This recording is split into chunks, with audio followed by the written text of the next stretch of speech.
An essay in friendship. There was little of the disciple in Muhammad Ali Jinnah. Up to 1913, when he was 36 years old, he had never attached himself to any human being in love or friendship. He liked to relax in the drawing rooms of the rich Parsis in Bombay. He could bow and make extravagant compliments to ladies, and he liked laying down the law to the young when they came to him for advice. But he discouraged intimacy and was still a celibate introvert, timid of human relationships. In 1913, he seemed to emerge from this chill armor for the first time in his devotion to Gopal Krishna Gokhale, the Hindu leader, a man who was as faultless as Jinnah in both ethics and virtue. Gokhale had been born in 1866 of a humble Brahmin family. He must have been a fascinating as well as a strong character. He graduated from Elphinstone College, Bombay, and in 1884 he dedicated his talents to a long venture. He agreed to become professor of history and political economy at Fergusson College, Pune at a minimum nominal salary for a term of 20 years. After 1902, he began his splendid political career, and 2 years later, Lord Curzon honored him with the CIE in recognition of his selfless patriotism. In 1906, John Morley wrote of him, "He had a politician's head, appreciates executive responsibility, has an eye for the tactics of practical common sense. He made no secret of his ultimate hope and design, India to be on the footing of a self-governing colony." The article on Gokhale in the Encyclopaedia Britannica fortifies these judgments of his character.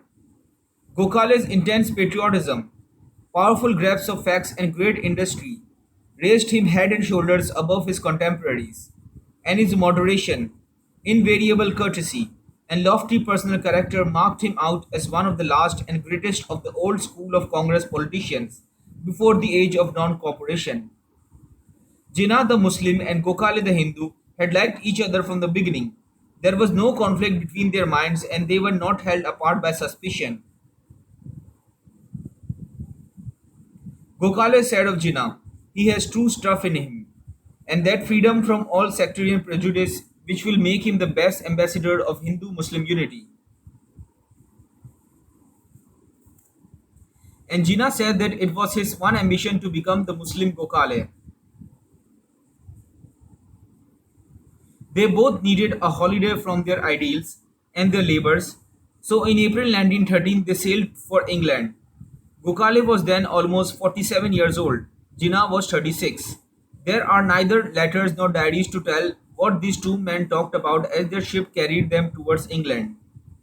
Mrs. Naidu vaguely estimated that the Arabian stars and Egyptian waters kept record, doubtless, of their mutual hopes and dreams for the country of their devoted service. The word holiday was alien to Jinnah's busy mind. During the visit to London, he added two important chapters to his story. He helped to create the London Indian Association, and he made a surprising decision by agreeing to join the Muslim League on the eve of his return to India. The problems of the Indian students in England in 1913 were more complicated than they had been when Jinnah was studying law at Lincoln's Inn 20 years before. In the 1890s, there was but a small Indian colony, mostly sons of noble, rich, or privileged families, and it had been easy to admit them to the English universities and inns of court. Being few, they were an innovation but not a problem. By 1913, Indians were migrating to England in big numbers, and they were beginning to use English education to sharpen their temper against British rule. These cryptic subjects of the King Emperor brought their politics into the silence of England's ancient palaces, and the intrusion was resented. With their politics, they brought also their caste system instead of meeting socially and enjoying their adventure in scholarship. They divided themselves into many little groups, each with its own hobby horse. There were grievances on both sides, and to avert folly, some Indian leaders and their English friends met and formed the London Indian Association. Their aim was to remove restrictions imposed upon Indians wishing to enter the universities and Inns of Court, also to acquire a central clubhouse in which the students could meet for debates and social pleasures. The association lasted only a few years. It perished for want of support from the Indians themselves. But the failure of the plan does not lessen the interest of Jinnah's speech. His first in England, at Caxton Hall on 28 June to an audience of several hundred Indian students. He recalled his own years of study at Lincoln's Inn and then reminded his listeners that the caste system, the bane of India, was to blame for the lack of friendliness among the students themselves. He was, as ever, coldly honest. He told them that one of the first tasks of the proposed association should be to get rid of the exclusiveness that was spoiling their chances of learning the best from England. After scolding the students for their isolationism, he upbraided them for meddling in politics. Instead of behaving as students and learning all they could of the civilizations which the British people had taken centuries to build up, some of them had resorted to strong language and strong action in political issues. Jinnah reminded the students that in India, the men most active in politics were those who had been educated in England and who returned home to serve their country. But he warned them that politics were dangerous fireworks in the hands of the young, and that only by avoiding strong language and hysterical ideas could they hope to go back home as great missionaries in the cause of progress. The moral of the speech was conventional enough. The phrases did not shine, but they confirmed Jinnah's regard for what England could teach, and his belief that scholarship should come first and politics after. To take part in politics, he said, will simply injure your position as students. The rest of the summer was spent in leisure. Gokhale and Jinnah may have travelled to Europe, or they may have wandered through England. Little is known of these months, except that since they remained together, they must have continued to enjoy each other's company. The conciliatory tone of their political conversations is suggested in Jinnah's last action before he sailed home to India with Gokhale in the autumn. Two Muslim leaders, Maulana Muhammad Ali and Sayyid Wazir Hassan, who were in England at the same time, were among the many who regretted that Jinnah had always refused to join the Muslim League.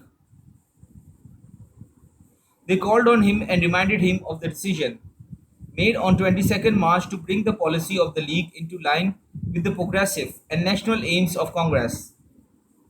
They argued that Congress and the League now spoke with the same voice and they pleaded with Jinnah to join. He agreed. There is no record of the scene, except a short half page by Mrs. Naidu, who wrote, Jinnah formally enrolled himself as a member of the All India Muslim League, to whose expanded outlook he had already contributed so signally by his example.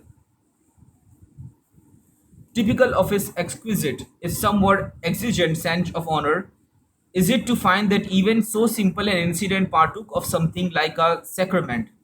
His two sponsors were required to make a solemn preliminary covenant that your loyalty to the Muslim League and the Muslim interest would in no way and at no time imply even the shadow of disloyalty to the larger national cause to which his life was dedicated.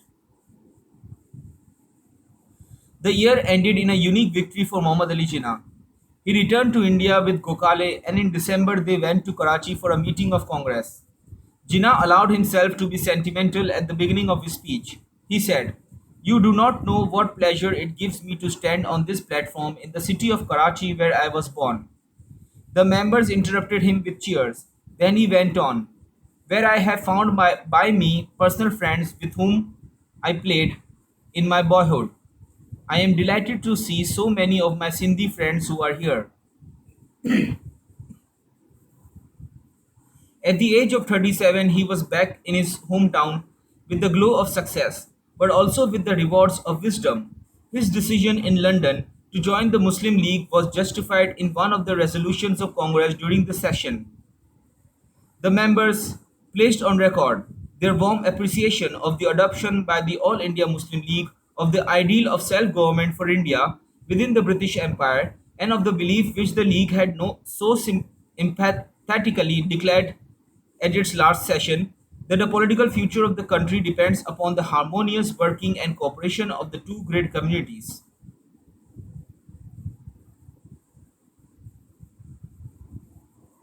On his way from the meeting, Muhammad Ali Jinnah may have walked along the street where, as a boy, the astrologer was said to have told him that he would grow up to be a king.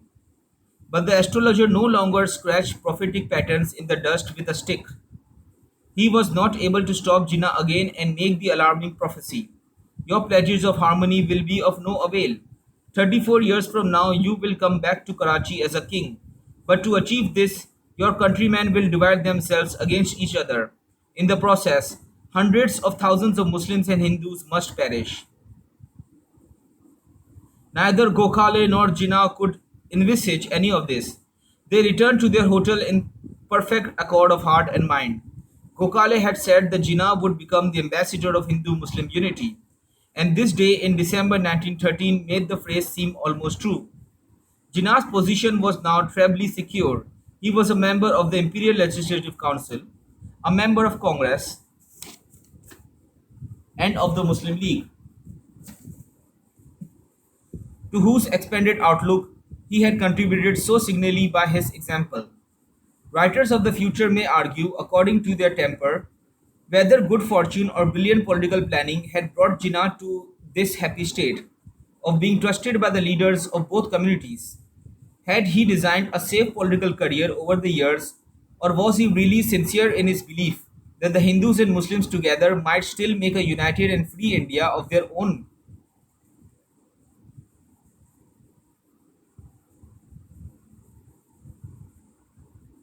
One of his oldest friends in Bombay, Sir Kovasji Jahangir, who had known Jinnah when he was 25 years old, has answered this question. He has said, I knew him when he first arrived in Bombay. He was more of a peacock than in later years, when he was successful. I can assure you that he was sincere about Hindu Muslim unity. It was no political trick. Indeed, I can say that whatever faults he had, political trickery was not one of them.